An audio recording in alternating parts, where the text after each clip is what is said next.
Hello, everyone.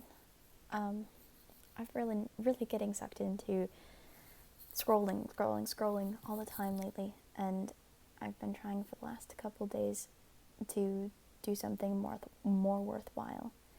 And today, especially, I've been working on a project that I started in September. I decided then that I was going to write a little bit every day, and came up with an idea for a book, very loosely used book term. It's at the moment 5 pages single space times New Roman type deal, and halfway done. So 10 pages total is not going to be much of a book.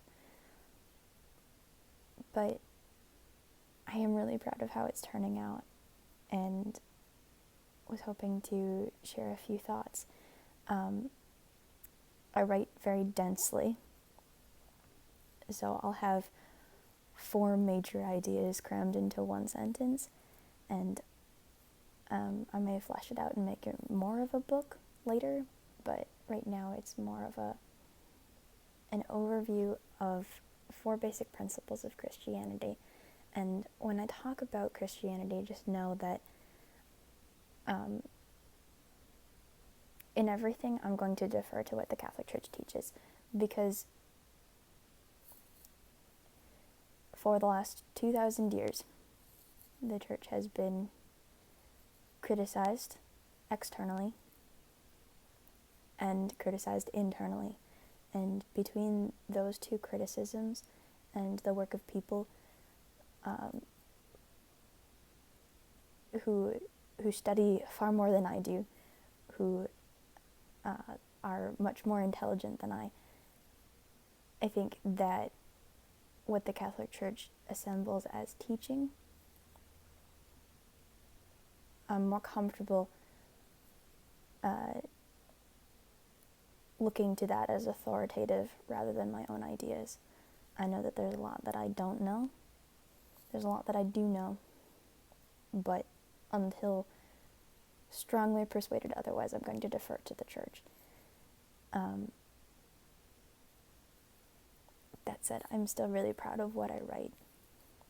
I just want to put that little disclaimer in there. And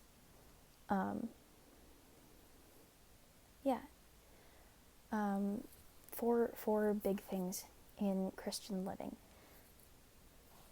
4 things that the Bible talks about. Here, scrolling. Are devoting yourself to the teachings of the apostles, the Eucharist, prayer, and communal life.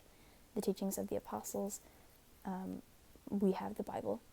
That's really awesome. The Bible was assembled, a couple hundred years after Jesus. Many of the New Testament books weren't written within none of them were written within Jesus' lifetime, and most of them not within decades of Jesus.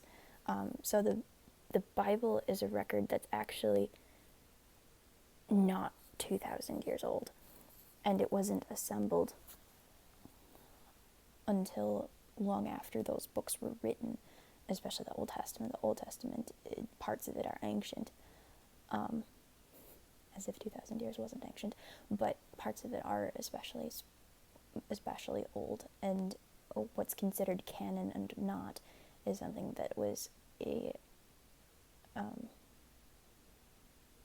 it was determined because so many people needed that clarification. I think throughout history, that which is important to people is hashed out, and that which is not important is not.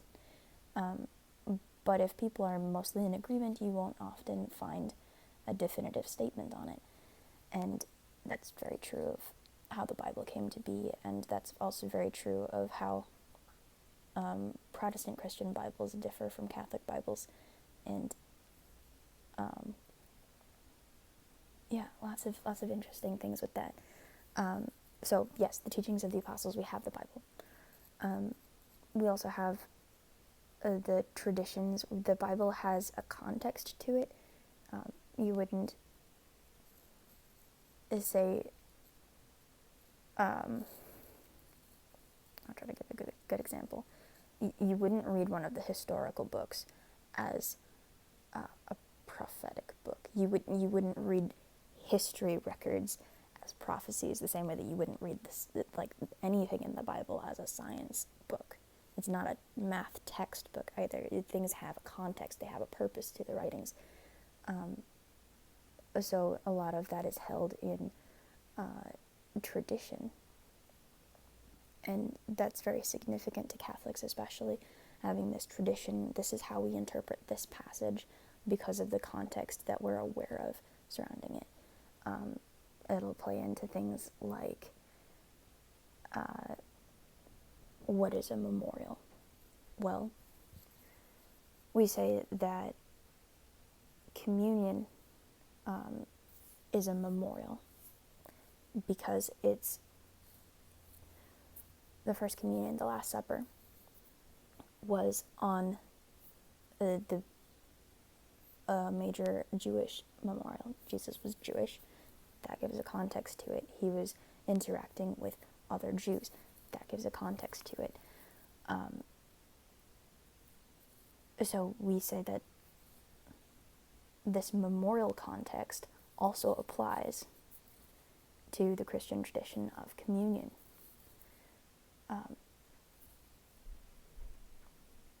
So that would kind of be an example of tradition. Then you've got the Church's teachings about Eucharist, but that's the second pillar that the Christians devoted themselves to, the Eucharist. And there are so many reasons why that is important.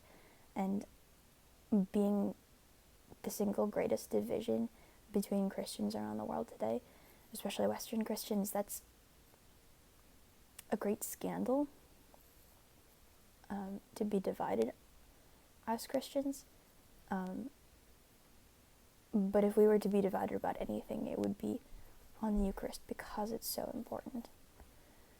Then prayer. How do you communicate with God without prayer? How do you nurture your spiritual life without prayer? And then the fourth one is communal life. To be without community is not healthy for humans, and religion is a big part of that, or community is a big part of religion. So those are the four major things in this writing project, and if you want to hear more about it, let me know.